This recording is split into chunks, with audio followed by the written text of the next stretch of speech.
Oui, Shalom Morel Rabotai, continuons la halachot de Shabbat, les prières du Shabbat. On sait pas, Rabotai, que lors de la récitation de Shir HaShirim, le cantique des cantiques, c'est pas une récréation pépite. D'ailleurs, c'est interdit après le shkia de manger des pépites. C'est pas non plus un moment de papotage ou d'échanger les nouvelles, les vertes et les pas mûres. C'est un moment très saint, c'est pas pour rien que ce moment-là, crucial, solennel, que nos sages ont instauré, qui est un bon minhag, de lire le Shir HaShirim. Même celui qui ne comprend pas tout, il peut déjà voir, bon, il y a des traductions, des commentaires. On raconte par exemple que le Gaon de Vilna,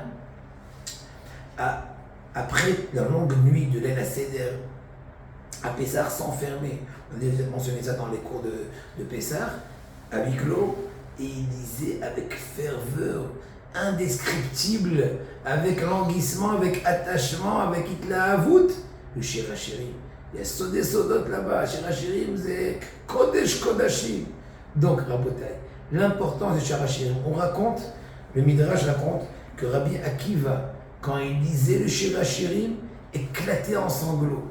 La halakha pose la question, comment est-ce possible? On n'a pas le droit de s'attrister le Shabbat. Et la réponse est bien entendu comprise, à savoir, un pleur qui vient de tristesse, c'est sûr que c'est interdit parce que c'est un moment de joie le Shabbat. Mais un pleur de languissement, c'est, comment dirais-je, on ne peut pas se retenir. On est tellement, des fois, quand les mots se finissent, les larmes commencent à parler. C'est le meilleur moment, Shir HaShirim, Rabotai. Kodesh Kodashim.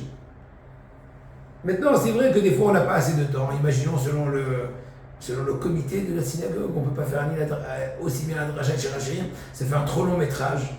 Bien qu'ils n'ont pas raison, mais bon, sans rentrer dans ces considérations-là, il vaut mieux préférer la dracha du Rav. Surtout quand le Rav ne raconte pas les mille et une nuits. C'est un Rav qui dit des choses effectives, des halachot, des bonnes conceptions de la vie, des encouragements. Nous remettre sur les rails, c'est sûr que c'est primordial. Et ça précède la lecture du Shir HaShirim.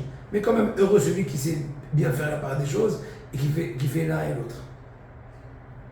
Très important de choisir, et je ne vais pas vous dire une autre chose, moi je ne vous vois pas quand vous voyez mes cours, est-ce que vous endormez ou pas, parce que je ne suis ni une berceuse, ni un anesthésiste. Mais en tout cas, sachez que je vous prie, surtout n'osez pas vous endormir devant le Rav. Si vraiment tu es fatigué, à la rigueur, éclipse-toi ailleurs. C'est mieux que de rester en face et dormir. En tant qu'orateur, des fois devant des publics, à Bothaï, il peut y avoir 200 ou 2000 personnes. Bon, jamais parlé devant 2000 personnes. Mais bon, pour vous dire, chaque petit geste de celui qui est à la nord-ouest là-bas, caché sous la tête de son ami, elle est ressentie, elle a un impact sur l'orateur. Donc à Bothaï, au contraire, voilà un petit conseil. Donnez de la force à l'orateur par votre attention, efforcez-vous, parce qu'en honorant la Torah, vous allez avoir l'honneur de la Torah au retour. Avoir des enfants qui vont être Tamidei Hachamim, etc. Qu'est-ce qu'on veut